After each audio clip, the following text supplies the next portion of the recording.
ఏదైతే జగన్మోహన్ రెడ్డి గారికి విశ్వాసపాత్రుడుగా ఉన్నాడో, జగన్మోహన్ రెడ్డి గారు అంటే ప్రాణంగా భావిస్తాడో, వైఎస్ఆర్ కాంగ్రెస్ పార్టీ అంటే ఈరోజు చిత్తశుద్ధితో వైఎస్ఆర్ కాంగ్రెస్ పార్టీ జెండాను మోసేటువంటి అసలైనటువంటి వ్యక్తుల్లో ఒకడు. అటువంటి వ్యక్తి ఈరోజు మిమ్మల్ని ప్రశ్నిస్తే మీరు దాన్ని జీర్ణించుకోలేక, సమాధానం చెప్పలేక, పోలీసు కేసులతో మీరు సమాధానం చెప్తే ఇంతకన్నా దౌర్భాగ్యం, దురదృష్టకరమైనటువంటి సంఘటనలు బహుశా ఆంధ్ర రాష్ట్ర చరిత్రలో ఎన్నడూ ఉండవు. కాబట్టి ఈరోజు చంద్రబాబు నాయుడు అనుకుంటున్నాడు నేను సమాధానం చెప్పలేనటువంటి పరిస్థితులు. 19 నెలల కూటమి పాలన ఒకసారి చూస్తే అధ్వానమైనటువంటి పరిస్థితికి చేరుకుంది.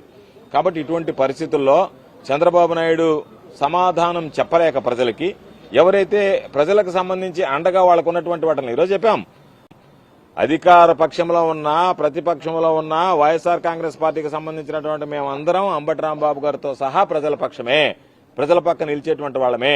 కాబట్టి అటువంటి వ్యక్తిని జగన్మోహన్ రెడ్డి గారు చెప్పినట్టుగా పులి అని చెప్పాడు. గుర్తుపెట్టుకోండి అన్నమాట. ఎందుకు చెప్తున్నామంటే గర్జించే సింహం కన్నా గాయపడ్డ సింహం మరీ ప్రమాదం. గుర్తుంచుకోండి. నేను చెప్తున్నా, చంద్రబాబు నాయుడు గారికి చెప్తున్నా, పవన్ కళ్యాణ్ గారికి చెప్తున్నా, లోకేష్ గారికి చెప్తున్నా, తెలుగుదేశం పార్టీ నాయకులకు చెప్తున్నా, తెలుగుదేశం పార్టీ కార్యకర్తలకు చెప్తున్నా, గర్జించే సింహం కన్నా గాయపడ్డ సింహం ప్రమాదం. గుర్తుంచుకోండి. కాబట్టి నిన్నటిదాకా మీరు గర్జించినటువంటి సింహాన్ని చూశారు, రేపు గాయపడ్డటువంటి సింహం వచ్చిన తర్వాత మీరు తట్టుకోలేరు అనేటువంటి విషయాన్ని గుర్తుంచుకోండి. అంబటి రాంబాబు గారి విషయంలో ఇప్పటికే మీరు అనేక రకాలైనటువంటి మమ్మల్ని అందరినీ